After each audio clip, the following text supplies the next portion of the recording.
உள்ள நண்பர்கள், உற்றார், உறவினர், பேரன், பேத்தி, மகள் மற்றும் உறவினர்கள் அனைவருக்கும் என் கிராண்ட்மா தாட்சின் அன்பான வணக்கத்தை தெரிவித்து அந்த காலத்துல எல்லாம் எங்க வீட்டுல மாமியாரோட மாமியார், மாமனாரோடைய மாமனார் எல்லாமே இருந்தாங்க.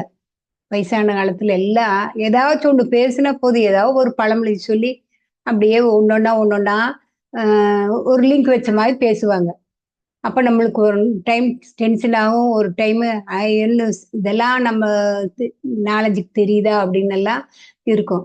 அந்த மாதிரி சில பழமொழிகளை உங்களுக்கு எனக்கு தெரிஞ்சது, எனக்கு இது பிடிச்சது அது மாதிரின்னு கூட வச்சுக்கலாம். உங்களுக்கு பிடிச்சிச்சுன்னா நீங்க அதுல கமெண்ட் பண்ணுங்க. பிடிச்சிருந்தா நீங்களும் அந்த மாதிரி உங்க பாட்டி தாத்தா அவங்க எல்லாம் பேசுனாங்கன்னா அவங்கள இப்படி எல்லாம் சொல்லுவாங்களா என்ன ஏதுன்னு நீங்க கிராண்ட் மெத்தட்ஸ்க்கு ஒரு கமெண்ட் பண்ணுங்க. இப்போ நம்ம வந்து ஒரு பழமொழின்னு எடுத்துக்கிட்டா நிறைய இருக்கு. ஒண்ணு ரெண்டு இல்ல. இப்ப வந்து சும்மா ஒரு தமாஸ்காட்டு சொல்றேன். பழமொழி வந்து முதல் சொல்றேன். அந்த பழமொழி ஒண்ணுக்கு என்ன தெரியுங்களா? கொடுமைன்னு அங்க போய் கோயில்ல போய் கும்பிட போனா அங்க ரெண்டு கொடுமை ஜிங்கு ஜிங்குன்னு ஆடுதாம்மா அப்படின்னு சொல்லுவாங்க. இப்போ நம்ம வந்து அந்த மாதிரி ஏதாச்சும் ஒரு நம்மளுக்கு ஒரு வேதனை கொண்டு போய் அங்க பண்ணலான்னு போனா நமக்கு முதல்லயே ஒரு வேதனை உட்காந்துருக்க மாதிரி 2 வேதனை 3 வேதனை நிறைய இருக்கும். இப்போ சொந்தக்காரரே வந்தாங்கன்னா நம்ம போய் என்னடான்னு பண்ணும்போது நம்ம மனசுக்குள்ள ஒரு நிம்மதி வேணும்னு போனோன்னு வைங்க, அங்க போனா அவங்களுடைய நிம்மதி நம்ம கிட்ட கொட்டுவாங்க. அதுதான் குடும்பம் போனா அங்க 2 குடும்பம் ஜிங்கு ஜிங்குன்னு ஆடுதுன்னு சொல்ற மாதிரி. நம்ம சாமி கும்பிட போறோம் நல்ல ஒரு விஷயத்துக்கு அப்படிங்கும்போது அங்கேயும் நல்ல விஷயமா நல்லதா வரும். அதுவும் ஒரு இதுதான். ஏதாச்சும் ஒண்ணுன்னா டக்குன்னு பழமொழி தான் சொல்லுவாங்க. என்னடா இப்படி இருக்கு அப்படின்ட்டு நம்ம தொட்டதுக்கெல்லாம் இப்படி பழமொழி சொல்றாங்கன்னு. ஆனா அப்ப சொன்னதெல்லாம் இப்போ நம்ம நினைச்சு பார்த்தோம்னா, அடே பரவாயில்ல. அதெல்லாம் அவங்கள புரிஞ்சு வாழ்ந்து நம்ம விட்டு சொல்றாங்க. ஆனா அது நம்ம வந்து டென்ஷன் ஆகாம கேட்டுக்கணும் அப்படின்னு தான் நம்ம ஹம், இது பண்றோம், பேசிட்டு இருக்கோம். அப்ப நம்ம வந்து ஒரு பேச்சுன்னு நம்ம சொல்லிட்டு இருக்கும்போது இன்ட்ரெஸ்டா ஒரு யாருக்காச்சும் ஒரு அறிவுரை சொல்றோம், ஒரு புத்திமதி சொல்றோம், ஏதோ ஒண்ணு நல்ல விஷயங்கள்லாம் சொல்லும்போது ஒருத்தர் அதை காது கொடுத்தே கேட்க மாட்டாங்க. கேட்காம கடைசியில என்ன சொன்னீங்க அப்படின்னு கேட்பாங்க. அப்ப சொல்லும்போது எங்க பாட்டி அவங்க எல்லாம் எந்திரிச்சேன்னு சொல்லுவாங்க, வெடி ராமாயணம் கேட்டு ராமர் சீதைக்கு சித்தப்பன்னு சொல்ற மாதிரி சொல்லுவாங்க அப்படின்னு சொல்லுவாங்க. ஏன்னா நம்ம என்ன சொல்றோம்னு அவங்களுக்கு அப்ப புரியாது. கடைசியில வந்து என்ன பேசுறீங்க அப்படின்னு கேட்கும்போது, அந்த இது வந்து அவங்களுக்கு புரியாது. அதனால அந்த வேர்டு அப்படி ராமனுக்கு சீதை சித்தப்பான்னு சொல்ற மாதிரி அவங்க சொல்றது ஒரு ஜோக்காவும் இருக்கு. அது கேட்கும்போது சரி நம்ம எந்த ஒரு விஷயத்தையும் நல்லா மன உள்ளுணர்வோட நல்ல விஷயத்தெல்லாம் கேட்கணும் அப்படின்னு சொல்லி அந்த காலத்திலேயே ஒன்னொன்னுக்கு ஒன்னொன்னு போட்டு போட்டு அப்படியே வைக்கிறது தான். அதே மாதிரி இப்போ வந்து ஒரு இரும்புக்காரன் வந்து பட்டறை வச்சிருக்கான். பட்டறையில வந்து அடிப்பான், இரும்படிச்சு உடைப்பான். அந்த இதுக்கெல்லாம் வந்து இரும்பு அடிக்கிற இடத்துல ஈக்கு என்ன வேலை அப்படிம்பாங்க. ஏன்னா அவன் தொழிலே சம்பந்தம் இல்லாத அந்த ஈ வந்து அங்க உட்காந்துட்டு இருக்குதுன்னா அப்போ அந்த அதனால அவங்க என்ன சொல்றதுன்னா ஒரு ஒரு வேலைன்னா அது நல்லா பர்ஃபெக்டா நல்லா செய்யணும், பிடிக்கணும். வேண்டாத இதுக்கு நம்ம மூக்க நுழையக்கூடாது அப்படின்னு சொல்ற மாதிரி இந்த ஈக்கு என்ன வேலைங்கும் போது அந்த பட்டறையில அவனே இந்த இரும்பு வச்சு காய்ச்சி புடம் போட்டு அடிச்சு நொறுக்கி தள்ளும்போது ஈ வந்து உட்காந்து டென்ஷன் ஆகுமா ஆகாதா? அது மாதிரிதான் ஒவ்வொன்றுக்கும் டென்ஷனா பதில் சொல்றப்ப இது மாதிரி எல்லாம் சொல்லுவாங்க. ஒரு பேச்சுக்கு சொல்றேன். வரவேற்றனா செலவு பத்தனான்னு சொல்றாங்கல்ல, அந்த மாதிரி நம்ம காசுங்கும் போது கொஞ்சம் சேர்த்து வைக்கிறது நல்லது. ஏன்னா எல்லாமே செலவு பண்ணிட்டு கடன் வாங்கக்கூடாது. நம்மளுக்கு காசு ஜாஸ்தி வந்துச்சுன்னா அது எல்லா காசையும் வச்சு செலவு பண்ணக்கூடாது. ஏதோ 4 காசு நம்ம மிச்சம் பண்றதுக்கோசரம் தான் அந்த காலத்திலே என்ன சொல்லியிருக்காங்க, காசெல்லாம் சேமிச்சு வைக்கணும் அப்படின்னு சொல்ற மாதிரி வரவேட்டனா செலவு பத்தனா அப்படிங்கும்போது நம்மளுக்கு அதிகமா கம்மியா காசு வருது, செலவும் ஜாஸ்தியா போகுது. அப்படி இல்லாம கொஞ்சமா ஏதோ நம்ம கை களவு ஒரு கடன் வாங்காம ஓரளவுக்கு நம்ம சேமிச்சு வைக்கலாம். இல்லாட்டி கடனுக்கும் நம்ம வாங்குற சம்பளத்துக்கும் சரியா இல்லாம பேலன்ஸே வராது எப்படி இருந்தாலும். எப்படியும் 4 காசு எச்சா தான் போகும். கம்மி பண்ணணும்னு அது ஒரு சந்தோஷம். அடே இந்த மாசம் பாரு இப்படி கம்மியாயிடுச்சு அப்படின்னு.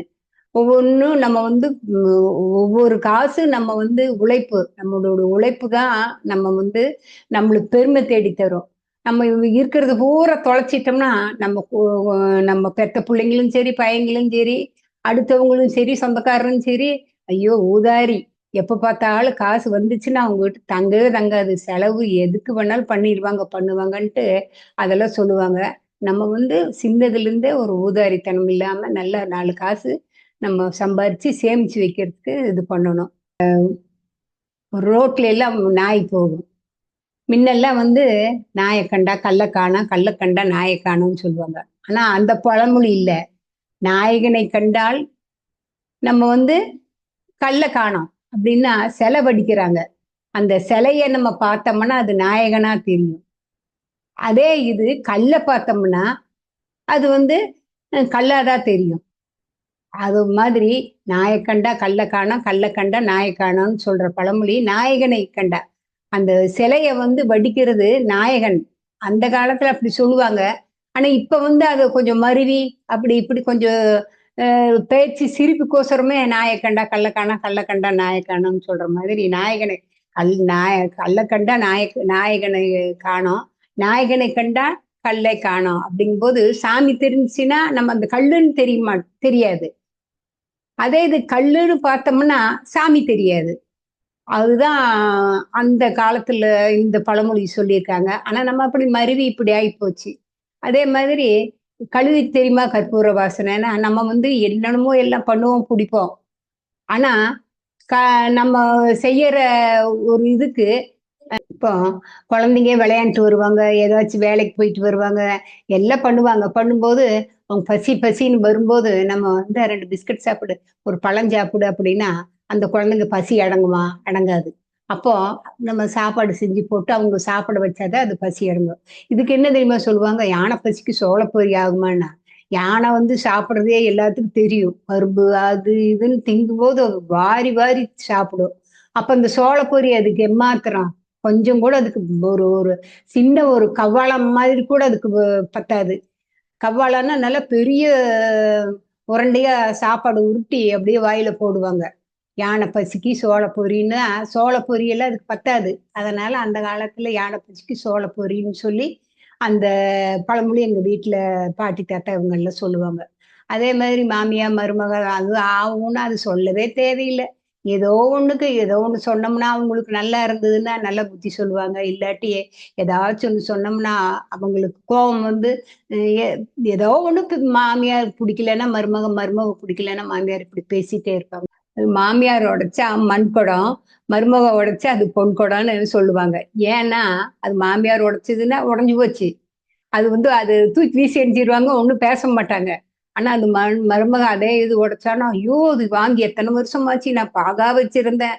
ஏன் கீழ போட்டு உடைச்சிட்ட? இப்படியெல்லாம் பண்றியே!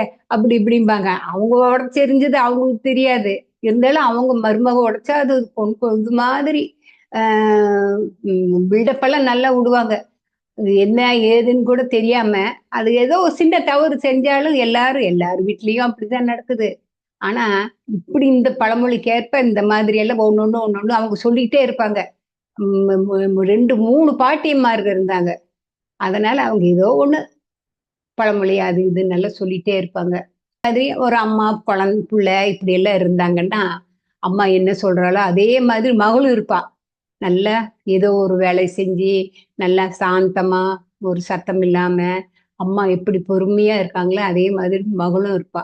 அப்போதான் அந்த காலத்துல சொல்லுவாங்க, மாமியார் வந்து மா அம்மா போல பிள்ளை, சேலை போல நூலும்பாங்க. அம்மா மாதிரியே புள்ள. சேலை எப்படி நம்ம நெய்யறோமோ, அது மாதிரி பட்டு நூல்ல இது பண்ணணும்னா, அதே மாதிரி சேலையும் நல்லா ம் பட்டு நூல்ல பளபளன்னு பழக்கும். அதனால தாய போல பிள்ளை, நூல போல சேலை. அந்த மாதிரி வீட்ல ஒரு வேலையும் செய்ய மாட்டோம். மகளா இருந்தாலும் சரி, மருமகளா இருந்தாலும் சரி, வீட்ல ஒரு வேலையும் செய்ய மாட்டாங்க. அந்த காலத்துல எங்க பாட்டி சொல்லுவாங்க, இத்தாரகள்ளி விறகெடுக்க போனாலாம் கத்தாழை முள்ளு கொத்தோட வந்துச்சா அப்படின்னு சொல்லுவாங்க. அப்போ அதுக்கு என்ன அர்த்தம்னா, இந்த இத்தாரக்களி விறகு பொறுக்கி போனா விறகு பொறுக்கிட்டு வரணும். அப்ப என்ன பண்ணுவாங்க, பொறுக்கிட்டு வரும்போது அது முள்ளு கொஞ்சம் தான் இத்துணூண்டுதான் இருக்கும். அது கொத்தோட எடுத்து, ஐயோ என்னால போனா முள்ளு காலில் ஏறிச்சு, என்னால முடியல, இந்த விறகு எடுத்துட்டு வந்துதான் எனக்கெல்லாம் ஒண்ணுமே செய்ய முடியல, அப்படி இப்படின்ட்டு அது வித்தாரமா பேசுறவங்க, ஐயோ வலி எடுத்துச்சு, இந்த விறகு நூல் பொறுக்கக்கூடாது, பண்ணக்கூடாது, காலில் பாரு ஏறி ரத்தம் வந்துருச்சு, ஒண்ணு 4 நாளைக்கு இது நடக்க முடியாது, அப்படி இப்படின்ட்டு அவங்க, ஏன்னா அவங்க பேசுறதே ஒரு பில்டப்பா பேசுவாங்க. அதுக்கு தான் அந்த காலத்துல சித்தாரகள்ளி விறகு போனாலாம் கத்தாழை முள்ளு கொத்தோடும். கத்தாழை முள்ளுங்கிறது அப்படியே அந்த இதுல வந்து வந்து நிக்கும். ஆனா கொத்தோட வந்து எப்படி ஏறும்?